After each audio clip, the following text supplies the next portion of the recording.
afternoon, everyone. Is this on? Yeah. Okay. So, I'm so happy to welcome you all to Celebrating Teachers 2022 edition. Our annual event, the BEF's annual event, where we honor and celebrate Brookline's exceptional educators. My name is Catherine Burke, and I'm the president of the board of the Brookline Education Foundation. Celebrating Teachers is one of the highlights of our year, where we show public appreciation and thanks for the important work that we know happens every day in Brookline classrooms. To all of our educators here today, I warmly welcome you. I'd also like to welcome administrators, parents, and students, our generous donors and others from the Brookline community who've joined us today. And I'd like to acknowledge all past Caverly winners who are in the room. Could those of you who are here please stand up?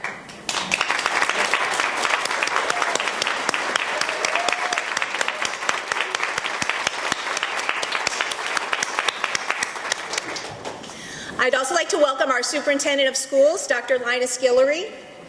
This is actually his second Celebrating Teachers. Last year he was our guest, and this year he's our Superintendent.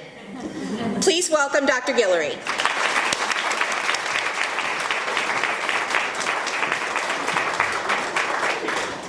It is my pleasure to be here with you this afternoon in celebration of Brookline's amazing educators. One of the first events I attended in Brookline after being named superintendent was the 2020-21 Celebrating Teachers Reception, a hybrid celebration at Ridley School. It was an amazing introduction to the school district, and I was in awe as I witnessed the support that the BEF provides to our educators. 1 year later, my appreciation for Brookline's talented and dedicated educators has only grown. I am fortunate that in my role, I'm able to see firsthand all of the amazing work you do with our students day in and day out. As I visit schools and classrooms, I'm able to witness, again, firsthand what you do and what you're doing at your very best. Teaching, engaging, and challenging our students across all disciplines and grades. The stellar reputation that our district enjoys is largely because of your efforts, and I'm so pleased to be able to thank you today for the passion and the commitment that you show to your practice. Congratulations to Caverly Award winners, Ms. Chassis and Ms. Vendola. Where are you? Ms. Vendola. And all of the 2022 grant recipients. And thank you again to the Brookline Education Foundation for your incredible support of our educators.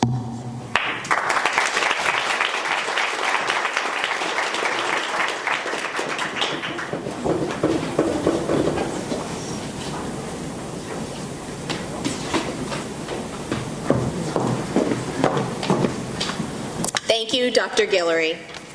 I'd like to welcome members of our school committee and other elected officials today, and ask that you please stand so we can thank you for your time, energy, and service in helping Brookline remain committed to excellent education.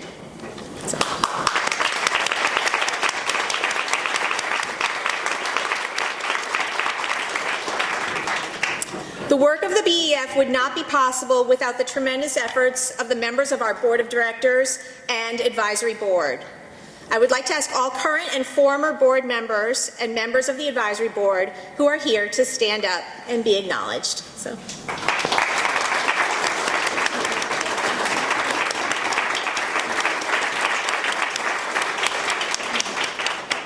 And I'd just like to recognize, finally, our Executive Director, Elizabeth Ascoli, and our Associate Director, Jenny Rothman, for the terrific work they've done putting this together today, this celebration, and for their tireless work throughout the year.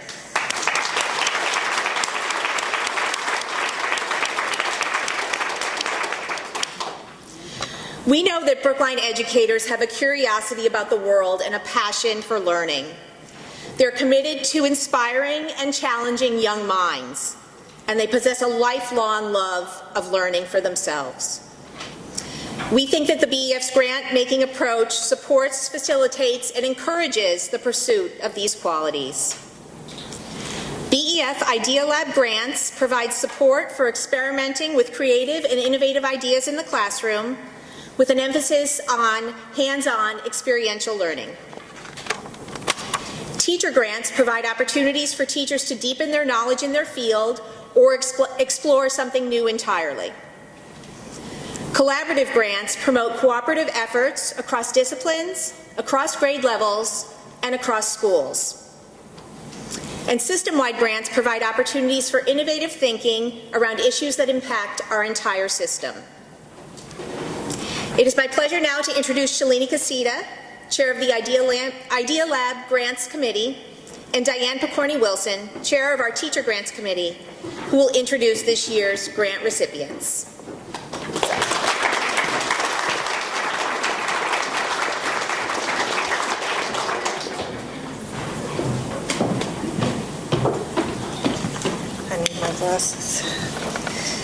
Good afternoon. I'm pleased to announce the BEF Idea Lab grants that were awarded in the fall of this school year. On behalf of the BEF, I want to say thank you to all the members of our grants committees, and a special thanks to Michelle Herman and Gabe McCormick for all their work in assisting with our grant committees. But before we go ahead, I just want to acknowledge our 10 Idea Lab recipients. After I read all of our Idea Lab grant recipients, I want to ask all of you to just stand together to be acknowledged. Sophie Gorlin from Brookline High School, Ashley Hayes from Runkle School, Tim Hintz from Pierce, Daniel Lipton from Florida Ruffin Ridley, Leah McGowan from Lincoln School, Shara O'Shea and Elise Terry from Heath School, Matt Picard, who is also a Catalyst Award winner from the Florida Ruffin Ridley School, Molly Richard from Beep, Lauren Snickenberger from Runkle School, and Francesca Stark from Driscoll.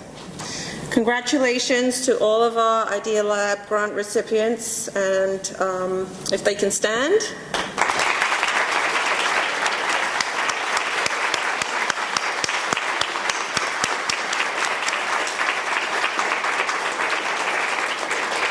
Thank you. I'm going to introduce Diane Picorni-Wilson, Chair of the Teacher Grants Committee, to go through those grants.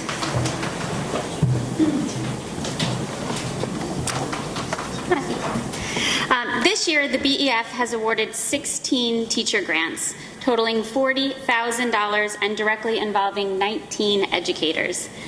Again, I will announce the grants and then ask you all to stand together to be recognized. Recipients are Ann Nasson, Outdoor Learning Through Nature-Based Occupational Therapy; Dominique Gonier, Astronomy and Engineering in Pre-Hispanic Mexico; Jeanette Sargent, Yoga in Elementary Schools Training; Megan Birdie Kaufman, Chorotega Pottery of Costa Rica; Glenn Gerner, Wood Carving Workshop at the Geisler Moroder Wood Carving School; Lenny Libenson, National College Admissions Counselor Conference; Soshana Kostant, Master Class with Terrence Tao, Mathematician and Fields Medalist; Elizabeth Brennan, Art New England, Decoding Color, Actual and Factual; Kevin Whitehead, Chile, The Lasting Legacy of Political Turmoil; Ed Wise and Sarah Hemphill,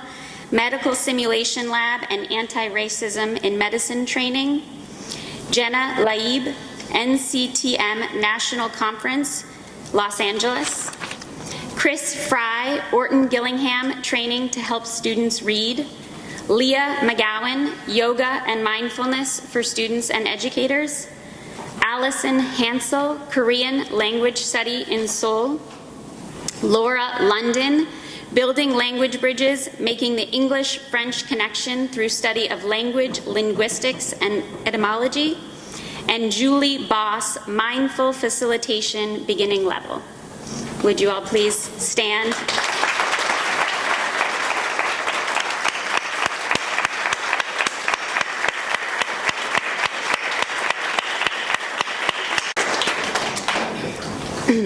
We also have awarded 9 collaborative grants totaling over $72,000 and directly affecting at least 99 educators. Again, after I announce the grants, I'll ask our recipients to be acknowledged together. Our collaborative grants are Shared Learning, Professional Growth and Collaboration, K-12 World Language Educators, Leader Allison Kerr. Improving School-Wide SEL Implementation Across All K-8 Schools, Leader Matthew Dubois. Runkle Climate and Culture Collaborative Grant, Leader Megan Walsh. Shape National Convention, Leader Katie Goldring. Reimagining Education, Teaching, Learning, and Leading for a Racially Just Society, Leader Laura Tanis. Vivito Writer Training, Leader Carolyn Shea.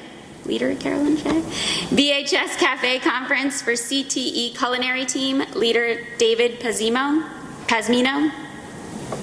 Teaching Data Science Professional Development Training, Leader Danielle Rabina. And the Indigo Project, Leaders Marnie Howes and Lauren O'Keen.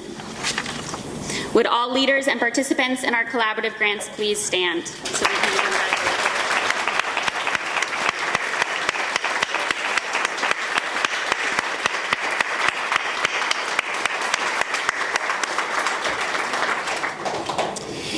In addition to funding teacher and collaborative grants, each year the BEF funds what we call system-wide grants. Next year, we will likely be funding the following system-wide grants, totaling $59,000. Continued support for SEED facilitators in equity training across the district, and continued mentoring for the superintendent and the newly instated principal and the interim BEEP principal.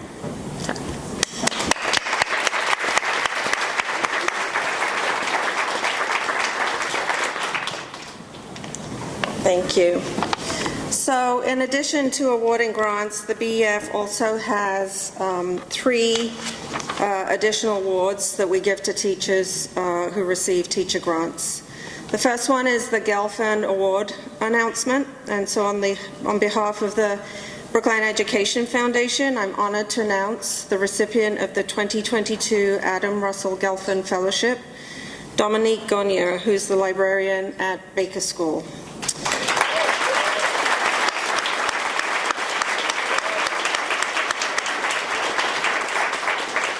Dominique will be traveling to Mexico City to view ancient structures, to learn about early civilizations using geometry, technology, astronomy, and engineering.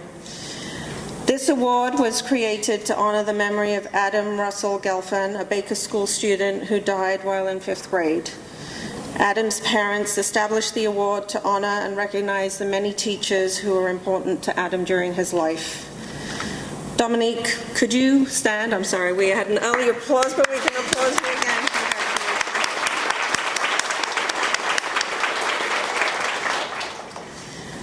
The second award is the Charlie Baker Legacy Award announcement. The Charlie Baker Legacy Award was created by a generous donor in 2008 to honor Mr. Baker for extraordinary service in a time of need.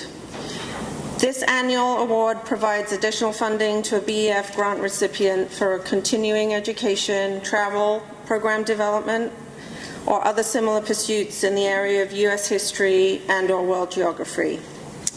The 2022 Charlie Baker Legacy Award is presented to Kevin Whitehead from the Brookline High School Spanish Department. Kevin will be traveling to Chile to learn more about its history, culture, people, and political history. Kevin, congratulations.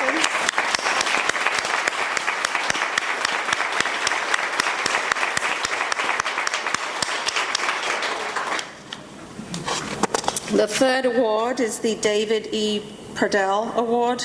Last year, the BEF announced a new award for middle school teachers in memory of a beloved middle school teacher at Driscoll, David E. Perdell.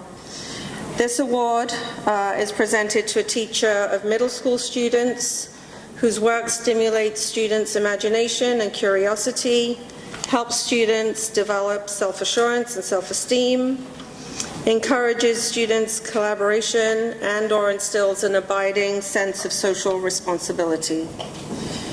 This year, we're happy to announce that the David E. Perdell Award is presented to Driscoll and Baker art teacher Megan Birdie Kaufman.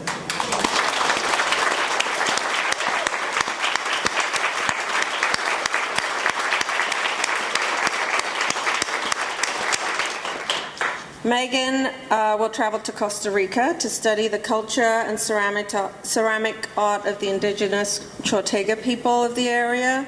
Congratulations, Megan. So the last one is every summer the BEF funds 6 teachers that work together in a workshop format to write about their experiences in the classroom as Margaret Metzger Fellows. Margaret Metzger taught English at the Brookline High School for over 40 years before her death in 2013. She influenced thousands of students and educators through her teaching, writing, and mentoring, and I believe a few of you probably had her as your teacher as you went through high school. These fellows continue Margaret Metzger's work, thinking about the classroom and writing about teaching, and furthering the art of educating young people. We are thrilled to announce the latest class of Metzger Fellows. John Weinberger, 4th grade at Lawrence. Marcy Miller, Brookline High School Social Studies. Michael Lewis, paraprofessional at Brookline High School. Xiao Zhui Tsao, who teaches Mandarin at Driscoll. Ayala Golden Bassett from Florida Ripley. Chris Lee Rodriguez, K-12 music teacher. So if any of you are here, congratulations.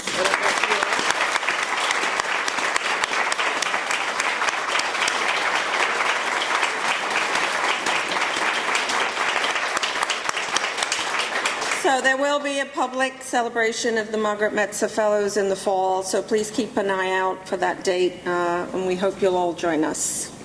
Now I'm going to hand over to Catherine.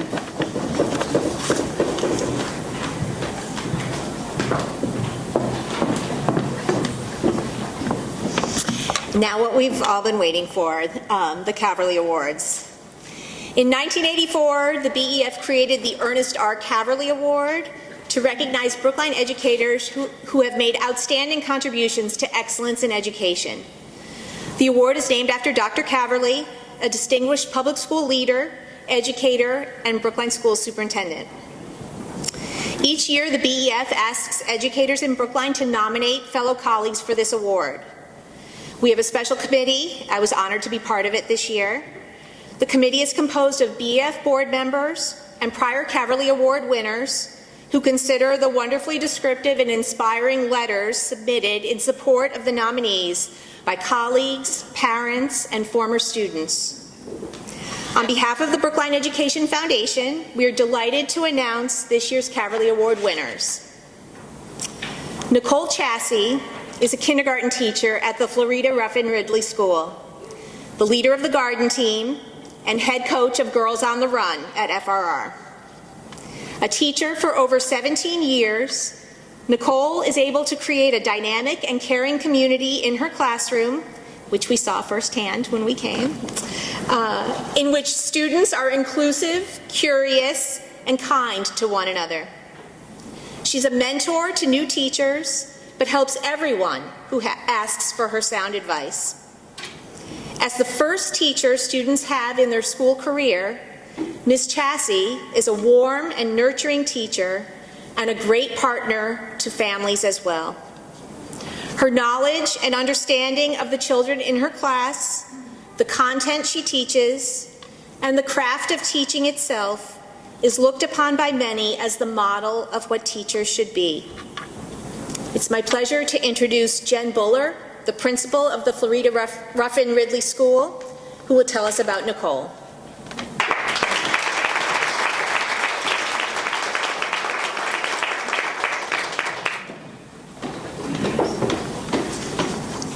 All right, check. I made it up the stairs without tripping. All right. I want to first start by thanking the Brookline Education Foundation for all the work you do to support the educators in Brookline. Through your generosity and dedication to supporting our educators, you have enriched the lives of countless students across our system. Thank you. I also want to acknowledge and give a special congratulations to all of our Florida Ruffin Ridley School staff who received grants, and as well as Ayala Gallen, one of our health educators, who was selected as a Metzger Fellow this year. Congratulations to you all and all the other Brookline educators here today who received awards and grants through the BEF this year.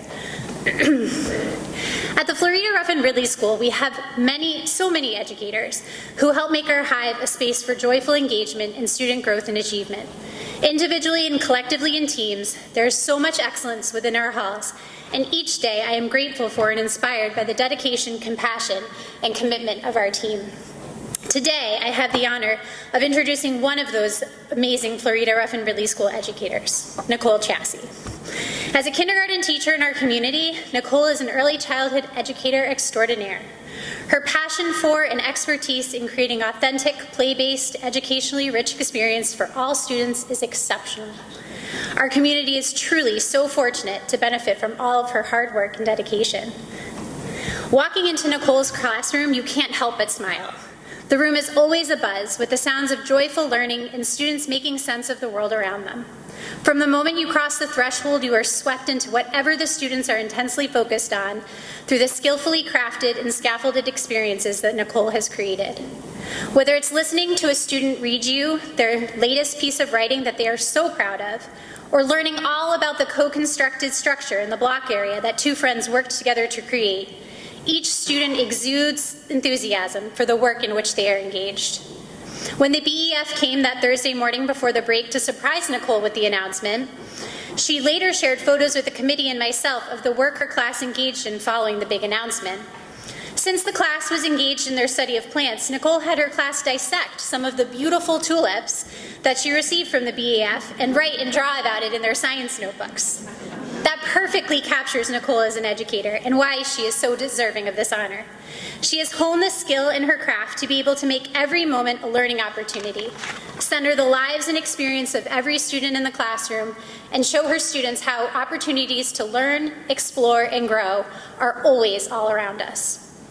In addition to her expertise for early childhood content and pedagogy, Nicole knows and understands the value of building strong relationships with her students as a foundation on which to build their academic and social experiences. She takes the time to get to know each child and ensures that their identities and experiences are valued, reflected, celebrated, and lifted up throughout every learning experience and interaction. In her letter of support, one of Nicole's former students, now 8th grader Janan Wang, which Janan, I didn't know you were going to be here, wrote, "Not only did I get the support I needed as a 5-year-old, the lessons Nicole taught me are going to guide me through life. Kindergarten teachers don't just teach the ABCs, they build the core values of every child, and they teach us the fundamentals of life. They are just as important as college professors, if not even more important. I will always be prepared to overcome my fears, and even when I doubt my validity, deep down, a little voice will tell me, yes, Janan, yes. Nicole is my first ever mentor and has helped me in ways that will last with me forever." Thanks for those beautiful words, Janan.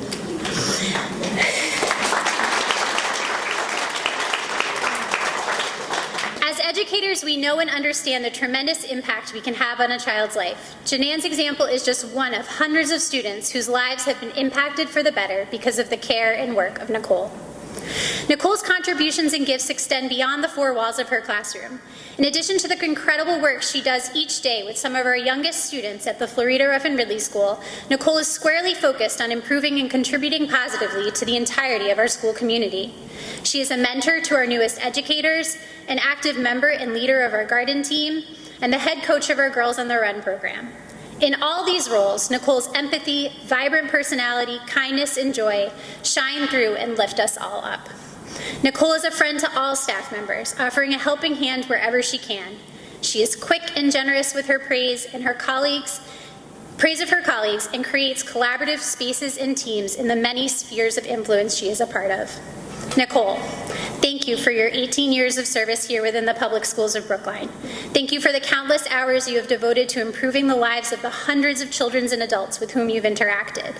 I am beyond grateful for the magnitude of work and dedication you have given to the Florida Ruffin Ridley School students, families, and your colleagues. Thank you for being a beacon of light, joy, and love in our community and inspiring us all in our work here and beyond. I know the entirety of the FRR community join me in congratulating you on this well-deserved honor of being named this year's Caverly Award winner.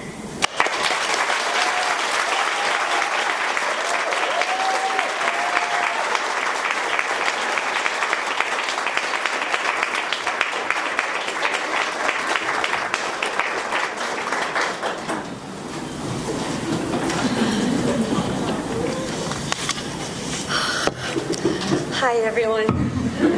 That was a lot of words. This is wild. Good afternoon, everyone. I want to thank the BEF and Dr. Gillery for surprising me with this unexpected honor a few weeks ago.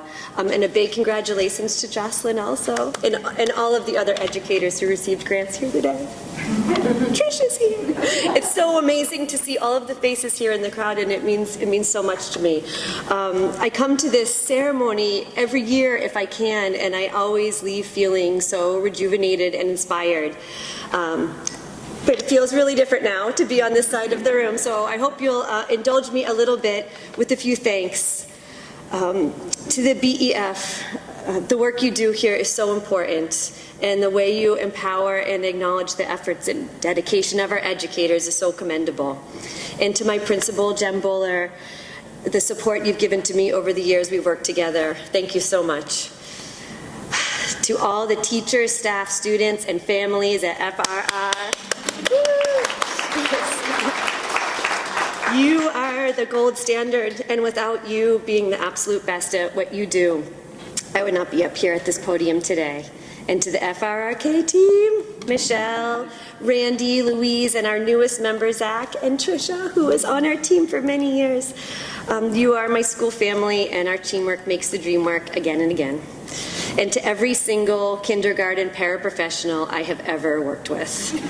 You are the backbone of this job and of every school, and without you, we cannot do what we do. So thank you. And to my entire kindergarten family throughout the town, every kindergarten teacher, Regina, Vicki, Leslie, don't know if they're here. The amount of wisdom and experience this cohort holds is boundless, and thank you for all you've taught me. And lastly, all the incredible teachers and extended day teachers at the Baker School. You have supported my own kids in so many ways, and you are masters at what you do. So thank you. And I'm going to try to not tear. My amazing family and friends are here to celebrate with me today. My mom and stepdad, my sister, my uncles and aunt, my husband Jeff, and our 3 children, Drew, Lucy, and Frankie. To my mom and my sister, thanks for always being my rock and supporting me in all my endeavors. A teacher's family learns to live with the fact that her job does not end when she walks out of the school building. Jeff, thank you for showing me the patience and understanding and grace to do the job I love so much. And just got to give a shout out to my kids. In 2020, Jeff and I had a child graduate from college, Wellesley, I'm going to brag, and a child finished 3rd grade, and a child graduate from kindergarten. Drew, Lucy, and Frankie, I've seen you work through so much remote learning, hybrid learning, so many Zoom meetings and celebrations, and I've seen you all take risks and go on adventures and showed your friends and community such kindness. We are so proud of you, and we can't wait to see where the world takes you. This is where I'm supposed to breathe. I put that in the paper. To receive this award this year is incredibly humbling, gratifying, and really, really surprising. Reflecting on my practice as I wrote this speech made me realize we now have 2 very distinct eras in our careers, pre-COVID teaching and COVID teaching. And this is going to be the understatement of the year, but these 2 years have been some of the most difficult years of teaching in my career. This fall, I felt like a first-year teacher, wondering how in the world was I going to teach my 22 students who spent the core years of their development during lockdown to play, share, and coexist, never mind read and write. So each day I was full of second guesses, many plan Bs, plan Cs, and sometimes even plan D when things needed to pivot, the word of the year. But each morning, all 22 shining faces crossed the threshold of KC with big smiles and the readiness to dive in, and my 22 students this year taught me how to teach again.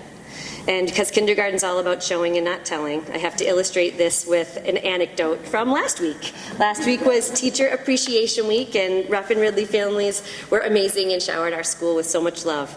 And first thing Monday morning, 3 of my free-spirited students came bounding up the stairs with giant iced coffees in their hands, so eager and proud to bestow them to me and Emily and Terry. And you know where this is going. I rushed out to greet them, and when I turned the corner, one of the copies had already splattered across the hallway.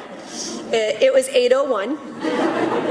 I turned to the student who'd been holding it, who's now humming and putting away things in her cubby. And I said, "Oh, were you bringing us these coffees?" And she said, "Yes," proudly pointing at the spilled one on the floor. "And that one's yours, but the straw's okay." And this story encapsulates how I felt this year. All our best intentions and plans left spread out in a messy pile on the floor. We're forced to look at it and laugh and grab a towel, move on, pivot, make do with what we have control over, and focus on the positive.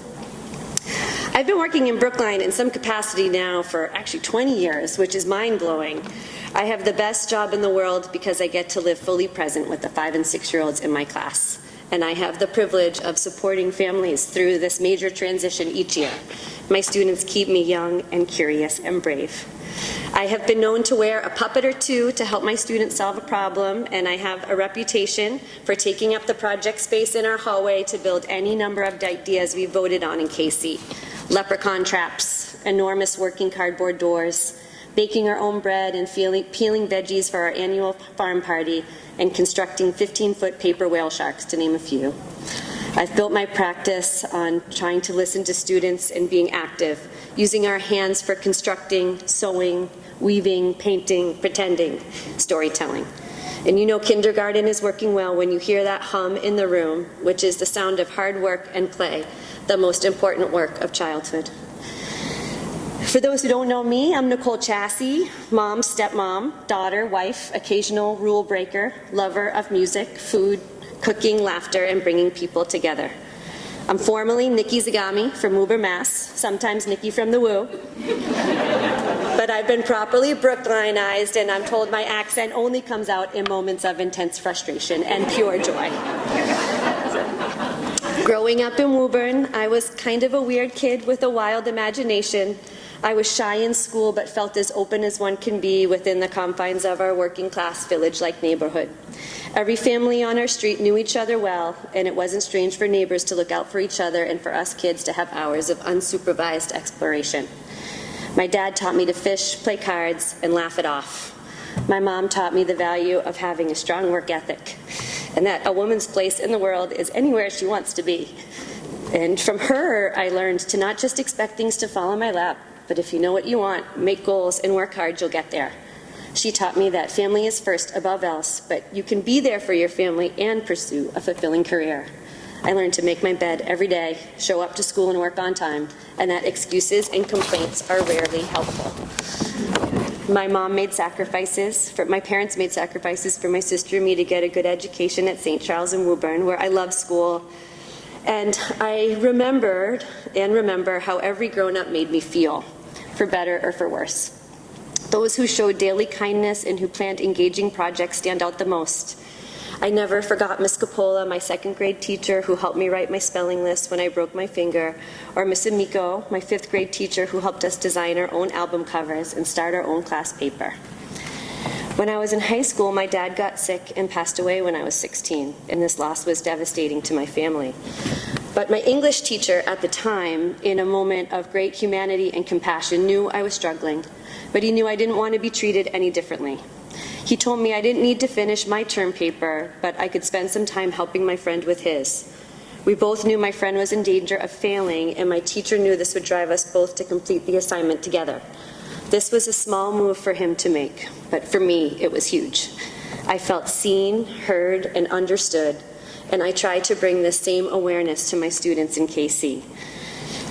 My mom was my biggest champion in my journey to go to college, and it was at Northeastern, actually, that my Brookline journey began. After meandering for a bit, I decided to become a teacher, and I was the Northeastern co-op at Pierce, where the life of a school staffer was baptism by fire. Playground duty, lunch duty, substituting, and it was crazy, but I learned so much. When I graduated, I got a call back from Vicki Milstein. Would I be interested in working as a paraprofessional in a BEEP classroom here at Lincoln? Little did I know that this was an angel on the other end of the phone, and that accepting this job would lead me to my mentor, Michelle Greeley. And I don't know if she's here today. I worked in Michelle's BEEP classroom for 3 years, and she taught me every valuable thing I know about teaching young children, and I never looked back. Working in BEEP is like receiving a master class in inclusion and being part of a team. Here I learned how to make sure that every voice was heard, even if that voice is nonverbal, or if that voice speaks in a language other than English. I left BEEP at 1 each afternoon, drove myself right over to Pierce Extended Day to work with 3rd and 4th graders. After 3 years of this rotation, I was asked to teach a small, inclusive preschool at the Lynch Center, and then to open up a preschool class at the former Devotion. I wondered how I'd fit in and help my little students feel like they were part of this big community at this enormous school. I was about to take what Michelle taught me and give it a go on my own. And it was then that these educators at Devotion working down the hall came into my room to welcome me. Andrea Doan, Nancy Frayne, Michelle Tonichel, Gretchen Albertini, they welcomed me with open arms, showed me the ropes of our school, and invited me to take part in their Reggio-inspired Making Learning Visible group. And because of them, I try to welcome and support our new teachers the best I can. And a side note, and a major shout out to BEF and Vicki for providing me and other early childhood educators the opportunity to travel to Reggio Emilia to observe the enlightening preschools there. That was the experience of my life, and it really changed my practice forever. I'm so grateful for that experience. In 2008, I started teaching kindergarten at the former Devotion. It was here that I met my next mentor, John Walker.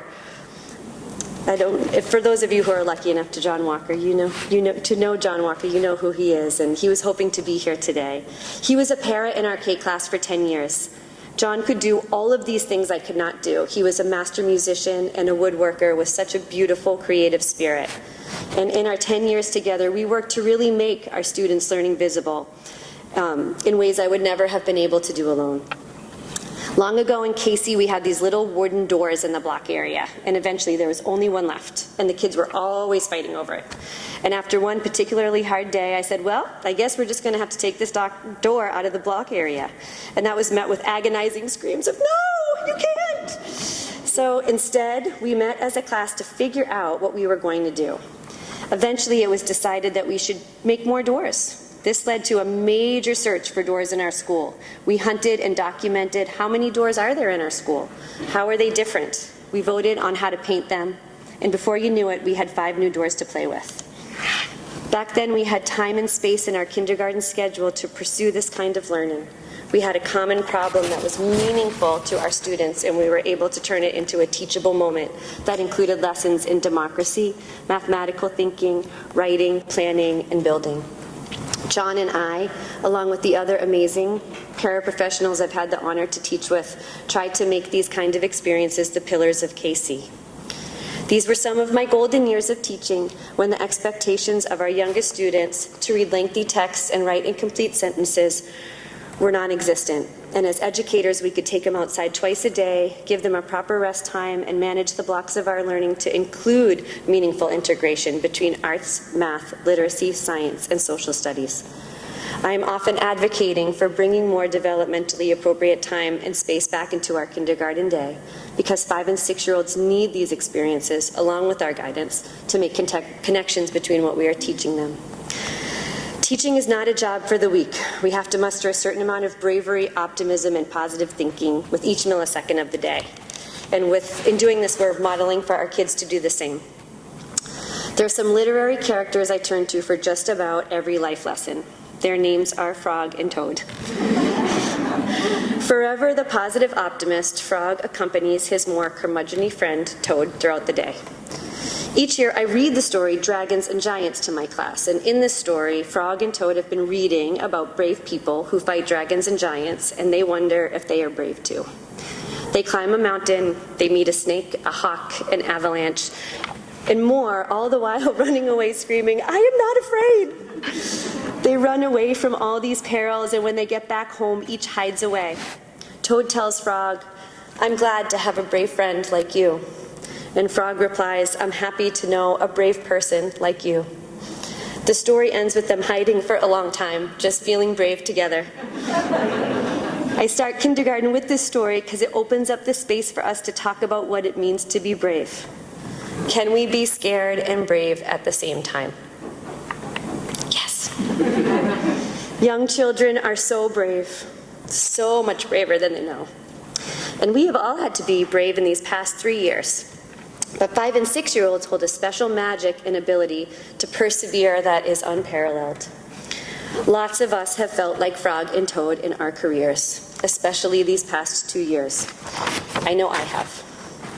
When COVID hit in 2020, we were all thrown the curveball of our lives. Suddenly, we were supposed to teach kids through a box on a screen. All the hands-on learning went out the window. Yet, through the Zoom box, we planted seeds with our students, held lessons on processing racial injustice and the power of protest. We danced and sang together, and so much more. And last year, manned with masks, gloves, and disinfectant with desks 6 feet apart, we still brought joy to our students. Day by day, we keep putting one foot in front of the other with huge collaborative efforts, and we make it through. We are braver and stronger together. And here we are. It's been a wild ride, and it's not over. And as we say in Casey every day, practice makes progress. Each day, we put one foot in front of the other, even with the weight of the uneasy world on our shoulders. In our 3rd school year of teaching during COVID, we're remembering how to teach. Many of us taking the time and the space to give our students what they need to be successful. And although some days feel like a giant puddle of spilled iced coffee on the floor, we soak it up and keep going. And as I look out at all of you, my colleagues, our support systems, I think about our incredible students and their perseverance. And all I can say is, I'm so glad to have brave friends like you. Thank you so much for this honor.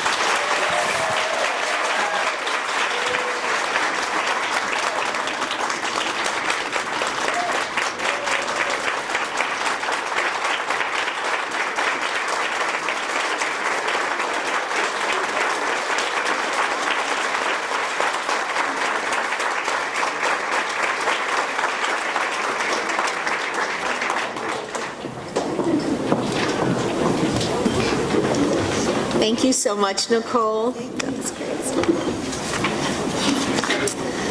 Our next winner is Jocelyn Vendola. Jocelyn is a BHS special education math teacher in the Excel program. She's a no-nonsense teacher who gets things done. She has the highest expectations of her students and her colleagues and gives them both the tools and the confidence to meet those goals. But Jocelyn is so much more than just a teacher. During the pandemic, she organized a food drive at BHS for at least 19 families every week, and that effort continues today. She's a coach for a roller derby club and roller skates herself, which is pretty awesome. Ms. Vendola is a fierce advocate for her students and her colleagues alike, and a treasured leader at Brookline High School. She's a formal and informal mentor to many teachers and an inspiration to both her students and her colleagues. I'd like to introduce Anthony Meyer, head of school at Brookline High School, who will say a few words about Jocelyn.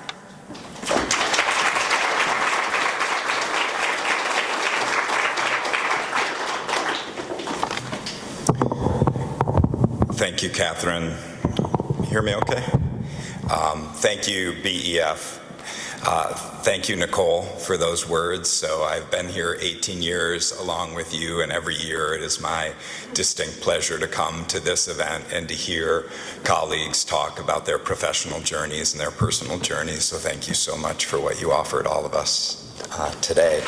So I'll echo a little bit what Catherine said about Jocelyn Vindola. It's my pleasure to introduce Jocelyn Vindola as the winner of this year's BHS Ernest R. Caverly Award winner. Jocelyn is a math teacher, a special educator who serves as our teacher leader in the Excel program at BHS. For those of you who are not familiar with Excel, it is a substantially separate therapeutic learning environment for students with emotional and or behavioral disabilities who need support to access academic instruction. So several words come to mind when I think of Jocelyn's service to our students, our school, and the larger community. The first is pure and simple commitment. Jocelyn joined the BHS faculty in 2008, and for the last 15 years has given every ounce of her teacher being to students and staff in the Excel program. I have simply never known Jocelyn to want to do anything else besides pursue a doctorate on the side that was honestly a service to her students. She is committed to kids who need, and I would argue all kids need this. Jocelyn's students need that dependable, caring, and very real support. Students respond in kind to Jocelyn as a result. The second word is joy, and I don't know that all of you will get a sense of Jocelyn's pure joy, but she has this incredible smile that lights up hallways, lights up classrooms, and even when things get tense, I can look at Jocelyn as she's working with a student, and she will have a big grin on her face. And that joy is clear to everybody, including and especially our students, and it means so much. The third is what Catherine said, it's high expectations. She communicates them to all students, and she does it in the core of her work. While she's the teacher leader, she is through and through a math teacher. And I was an associate dean for a long time, a dean for a long time, and I supported students who were struggling oftentimes behaviorally. What I never heard, and I heard a lot of words about me, to me, a lot of words about school, a lot of words about our expectations. What I never heard was a student say anything disparaging about Jocelyn's teaching, because I think at core they knew and they know how much she expects of them and how willing she is to support them in that. So it's a joy to watch Jocelyn teach math. And our kids feel and experience her high expectations every day. Catherine spoke to fierce advocacy. So Jocelyn will advocate for students who have a range of challenges in and outside of school. She'll do it respectfully, but again, she'll do it fiercely. And she does it for the program too. So we have a huge building project, and part of that building project was devoted to spaces for our Excel program. When Jocelyn and her team toured the facilities, she said, this is not what we need, this is not what we want, there must have been something missed. And so Hal Mason, our assistant head of school, engaged with Jocelyn and her team to redesign those spaces. And that may be something that not all teachers would be willing to do. I think not only is Jocelyn willing to do that, it's a key part of her integrity. And as Catherine, and it's hugely important. Catherine spoke to the community that Jocelyn has developed through food drives, and so I won't linger on that piece. I think I will linger on the roller derby piece. So what you might not know is Jocelyn Vindola was an incredible college soccer player. She is a very good basketball player. She played flag football for many years with some colleagues of ours. And she's been on a roller derby team for the last several years. I think if you were to poll the faculty and staff of Brookline High School and they had a #1 draft pick for who would be their team, and this is not just from an athletic perspective, this is from who you would want on your side, who you would want on your team, and that person is Jocelyn Vindola, and it's my pleasure to present her to all of you as our captain.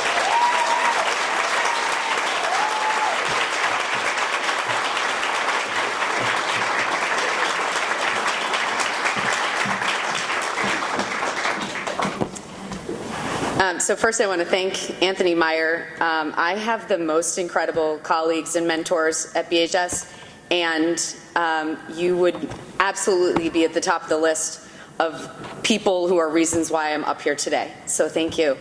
I also want to congratulate Nicole. I was sitting there thinking about how hearing you speak makes me want to be in your class. And then I'm going to begin quickly. Before I begin, I do just want to say that some of my speech contains some heavy situations, a little bit of language. I changed a couple things while I was sitting there, so it's... Sorry, Nicole. Okay. You'll get a sense of where I work, and you'll... Okay. Pediatrician, soccer player, lawyer. These were a few of my answers as a kid when asked what I wanted to be when I grew up. I might be wrong, but I don't think any child has ever answered that question with, I want to be a special education teacher in a substantially separate alternative high school program for students with emotional, communication, neurological, and learning disabilities. The truth is that you don't go out and find this job. Somehow, in some way, this job finds you. I have collected years of hysterical, outrageous, and humbling stories. And I often wonder if I finally have enough material stored up to write my teaching memoir. So I figured I would take this opportunity to share with you a very rough draft of what some of these chapters might be like.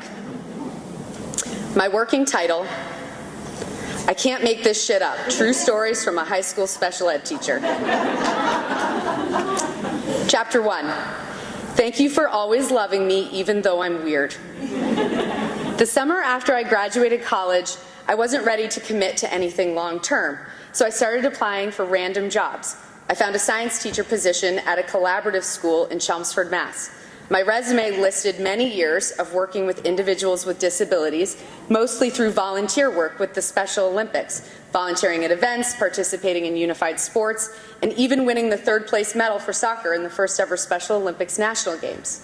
It listed my psychobiology degree, chemistry minor, and pre-med qualifications, and I presented as qualified for this teaching position. I went to one interview after college and was hired. I figured I would stay a year or two while I decided what I really wanted to do with my life. That was 17 years ago.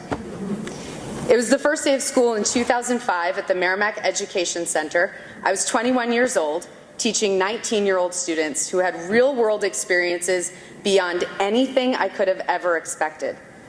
I had a senior who had first used substances at the age of 4 with his mother, a sweet junior girl who would shut down when her schizophrenic thoughts of self-harm took over,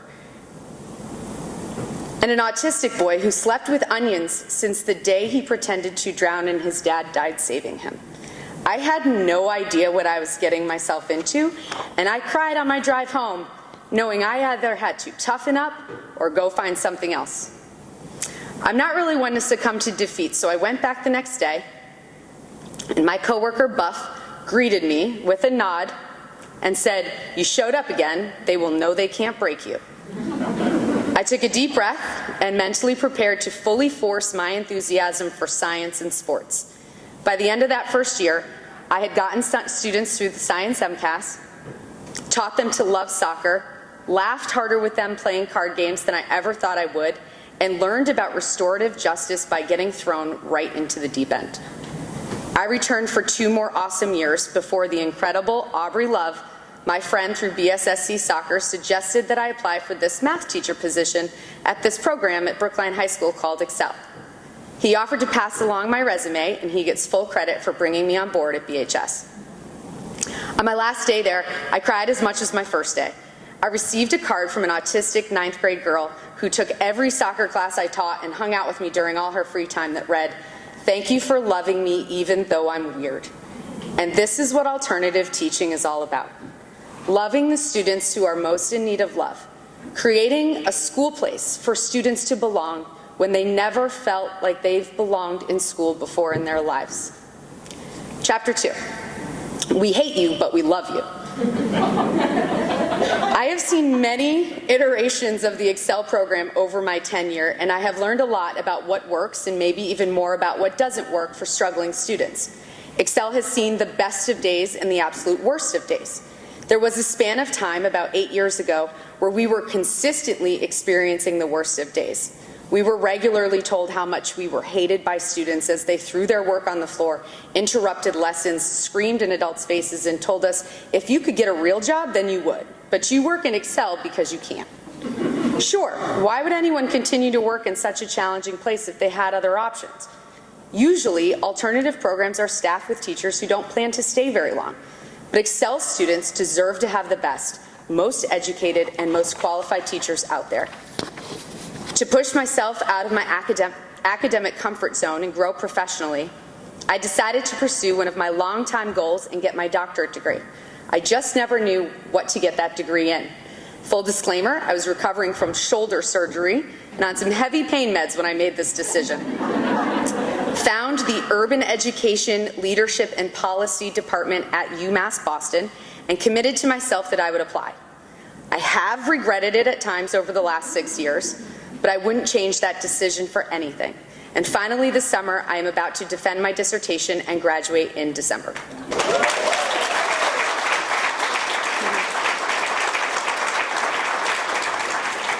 While I often joke about a career change on difficult days, there is truly nothing else I can envision myself doing or enjoying as much as teaching Excel students who roll their eyes at a simple hello, scream about needing breakfast, or use the excuse that they were late because they were blowing up the bathroom 4 times a day. It's all of these little nuances that we get to know. We learn our students, we get to know them on a personal level, and we become part of their inner circle. Sometimes when feeling hurt or neglected, they lash out on their inner circle. It was during these particularly difficult years in one conversation with 2 of our most challenging Excellians where this exact conversation came up. I don't remember how, but they were asking about teachers and the program culture, and I explained, it's really hard to come to work here these days. We plan lessons, we want to help you guys, we're here for you for whatever you need, and you just yell at us constantly. You tell us you hate us all the time, no matter what we do. This one particular student looked a little taken aback and replied, "V, yeah, we hate you, but we also love you." This was confirmation that students can be carrying so much all by themselves that the only thing they know how to do is lash out at the safe adults at school who they really just might love the most. Chapter 3. I wanted to stop falling, so I had to get better at skating. Can't go yet. One of my most favorite parts of the Excel program are our community outings. Every year we take students ice skating, bowling, to play laser tag. We jump on trampolines, go roller skating, and many more activities. Every year we have students who have never done these activities before trying them out with us for the first time. I have to be honest, sometimes these trips feel like a disaster. They are always exhausting, but most of the time they are the best events of the entire year. Occasionally, we find an opportunity to enlighten our most challenging students by taking them out into nature and enjoying their fearful expressions when we tell them that there are shark sightings in the Charles River. So be extra careful as we are climbing into our kayaks. We laugh as they are screaming at the top of their lungs when their boat gets a little too close to a swan, and they don't seem so tough when they are paralyzed with fear paddling by a very tiny baby beaver. If you ask them about hiking in Blue Hills this year, you might get a long story about how we got lost going down the wrong trail, and some may even tell you that we almost had to call for a rescue. My favorite outing is when we go roller skating, because this is a chance to share my love of skating and roller derby with my students. When I first started playing roller derby, I didn't tell students about it. They would ask me how I was so good at skating, try to race me and lose, and I would shrug and say, just a little hobby of mine. Unfortunately, because of Google, my cover was eventually blown as a skater with Boston Roller Derby who was training on skates at least 10 hours a week. There was one particular roller skating trip with our students that I will never forget. We had a student for about 2.5 years who was incredibly quiet, diagnosed as having selective mutism, actually. She had struggled getting to school in the morning, and I would sometimes go over to her house to meet her to walk her to school. She would talk to Excel teachers about movies she liked and what she did over the weekend, and she loved talking about roller derby. One day I asked her about why people thought she was so quiet and mentioned that her IEP talked about it. She confidently stated, "I'm not that quiet. There's just a lot of people I don't feel like talking to." She was the first student who was very interested in watching my roller derby games online, and we would discuss them frequently. The first time we took her roller skating, she had never been before, and she skated the entire 2 hours that we were there. Mostly on her own, falling down, getting back up, resting for a minute on the wall, and then would keep going. The next day, I asked her how she was. She was bruised and sore, but had absolutely loved it. When I mentioned that she had gotten a lot better over the course of the trip, her response was, "Well, I wanted to stop falling, so I had to get better at skating." She never once said, "I'm bad at this," became frustrated, or took her skates off. She was determined to stop falling, and improving was the only option. So she focused on getting better one stride at a time, and every time she fell, she got back up. This parallels the true experiences of becoming a roller derby player in your 20s when you haven't skated since you were a kid.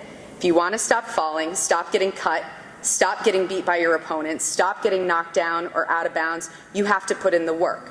Quitting is not an option. It is a humbling learning experience, and I recommend this often to students.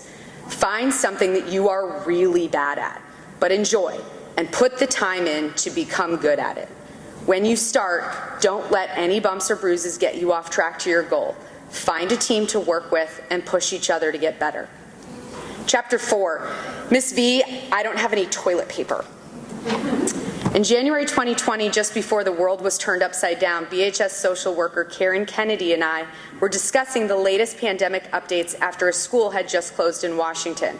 We saw the road ahead. It was only a matter of time before Brookline schools closed, and even if they didn't, we knew that Excel students would get sick. Already vulnerable families would lose wages to illness, and there would be massive struggles for anyone who heavily depended on school meals. We started buying and collecting non-perishable items so as to not cause a panic. I posted to BHS staff asking for food donations in case students got sick and needed to be out. BHS staff delivered more than we could have expected, and the donations started pouring in. We got the message on Thursday, March 12th, school would be closed for 2 weeks. The next morning, an elite team met me at BHS to organize and deliver in the best way we knew how. Packing the school van full of boxes and bags, I drove to the locations of 19 Excel families, and Karen and others surfed in the back, simultaneously holding on and preventing food from flying everywhere. Families came to the van, collected food, and asked what was going to happen. All we could do was admit we didn't know, and assure them we would be back with more food. Call me, text me, I'm here, we are all here. Just a few weeks later, I received a text I never thought I would. Miss V, I don't have any toilet paper. We all knew there was a shortage from hoarding, and all I could think of was that I will be damned if my students don't have toilet paper because other people are stocking their basement shelves with a year's supply. Luckily, something had told me the last time I was in BHS that I should just take all the toilet paper out of the women's bathroom. You know, just in case. So I replied, I will be right there. And I Robin Hooded my way from TP Bandit to TP delivery driver. I'm lucky. It's true. I'm lucky that my situation during the pandemic allowed me to do the work I did, and I know that many BHS staff and most of the students I teach had far more challenging times. In this work, I had incredible help. Because of the generosity of school staff, Brookline families, a critical partnership with Kim Kushner and the Brookline Food Pantry, and the incredible custodians Jimmy Mellett and Clayton Perkins, the food drives have successfully delivered food to as many as 48 families at a time for over 2 years. For Thanksgiving,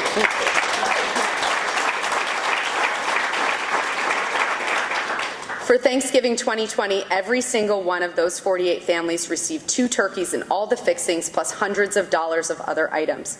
We have come a long way from van surfing style deliveries, and if you have not had the pleasure of witnessing this magic, please come by this Saturday, May 14th for our next drive-through food drive. I could not have done these without the help of some of the most amazing colleagues. Jennifer Gerusi, Amy Meyer, Paula Shea, and Marta Fuertes come to every single drive. From this massive project, awareness about food insecurity in Brookline has increased, and we are coming up with ongoing ways to support families. Chapter 5, keep being the wonderful, caring, thoughtful teachers that you are. There are certain students that teachers will absolutely never forget. In this one particular case, it is an entire family, 2 of which have come through Excel.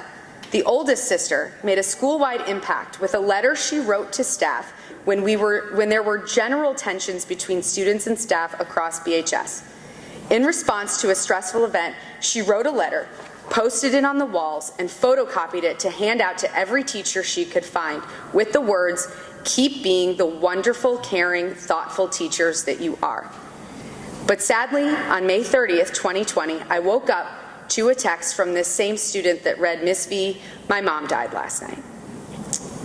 This was exactly 1 week before her graduation. She had already experienced every adversity that anyone could think of and was graduating against all odds stacked against her. I am sure that there were people who were understandably worried that she wouldn't make it through high school at all, let alone at BHS. She had finally proven all the doubters, including the occasional doubts in her own head, wrong by making it to graduation when a tragic fall had left the family devastated. I have been struck with immense gratitude time and again the last 2 years, but the aftermath of this tragedy is the most unforgettable. The first issue was cleaning out the family's apartment in JP so that they could all move in officially with their grandmother in Brookline. I offered to help, thinking the day before graduation I could totally get people over there, and supposedly there wasn't that much stuff. Well, people were busy. Kyle Bowler-Jones was coming to help, but there was no way the 2 of us could do this alone. Less than 2 days before the move, I had to call for backup. The backup I knew I could count on in the biggest pinch. My roller derby team showed up with all the muscle ready to go, dragging their husbands with them. By 11 p.m., we had the apartment cleaned out, and we made friends with neighbors who stopped by with their condolences. Several weeks later, they needed help again, and BH staff was there. Jennifer Gerusi, Lindsay Davis, Liz Brennan, Marta Fuertes, Clifton Jones, Jacob Page, Kevin Whitehead, they all showed up for the whole day to load and unload a moving truck to go from one part of Egmont to another, and we helped a family going through tragedy get a little bit of rest and peace because we were there for them. Chapter 6, we are just one big dysfunctional family. There are things that we help students with that might be even more surprising than the stories I have already told. We have accompanied students to their court appointments as the victim of an assault and as the accused. I have taken a student to her driving test, taught her to drive, and sat in the back seat while she passed that test and got her license. We do it all because at the end of the day, no matter the disagreements or how upset students can get at us, one of our seniors many years ago was absolutely right in her graduation speech saying, "We are just one big dysfunctional family." Like any dysfunctional family, we have a huge Thanksgiving celebration, which we begin preparing for weeks in advance. We grocery shop at BJ's with the students, and we drive around picking them up so that we can all get to school by 5 a.m. and get the turkeys in the oven. Like any dysfunctional family, there are arguments between tired, cranky teens over who gets to make which dish. Someone always forgets to remove the plastic bag with the giblets, and we are completely exhausted running on a pot of coffee each.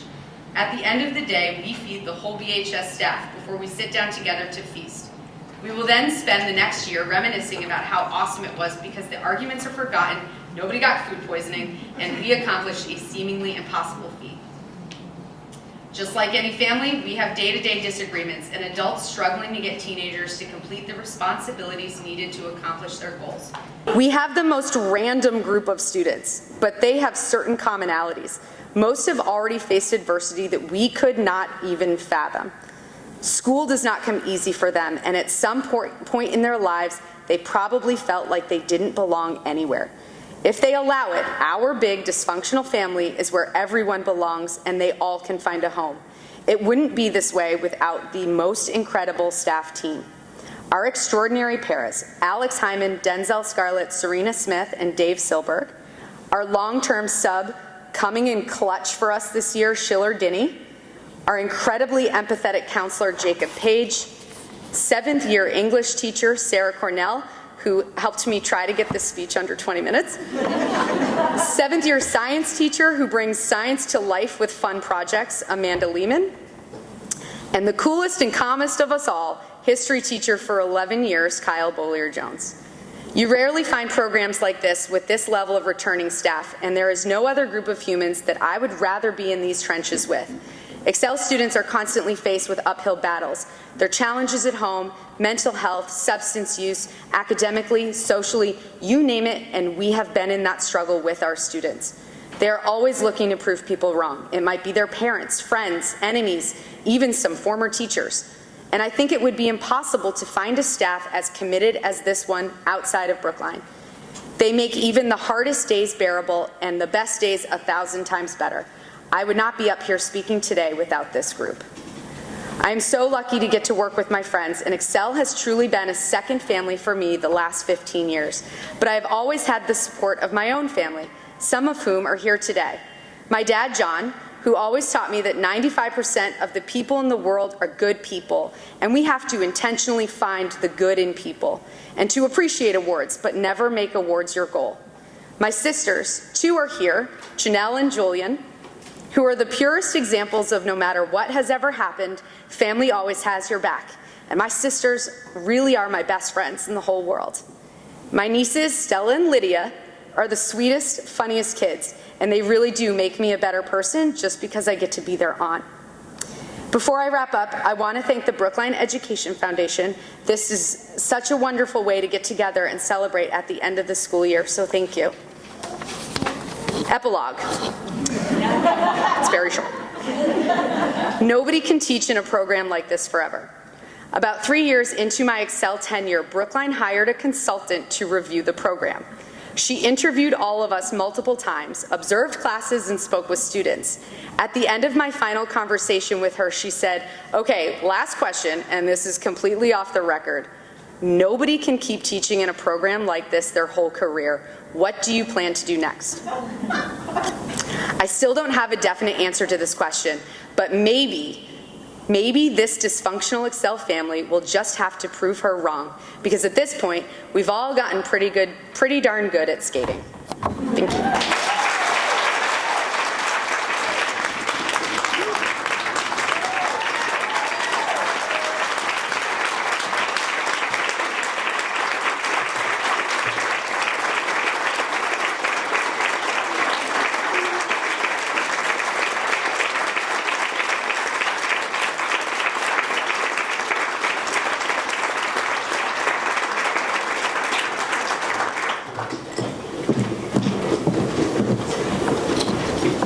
Thank you, Jocelyn.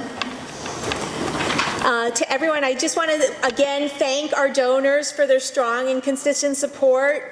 The work that we do is just simply not possible without your generosity. I want to thank all our educators. You teach, you mentor, you inspire our children.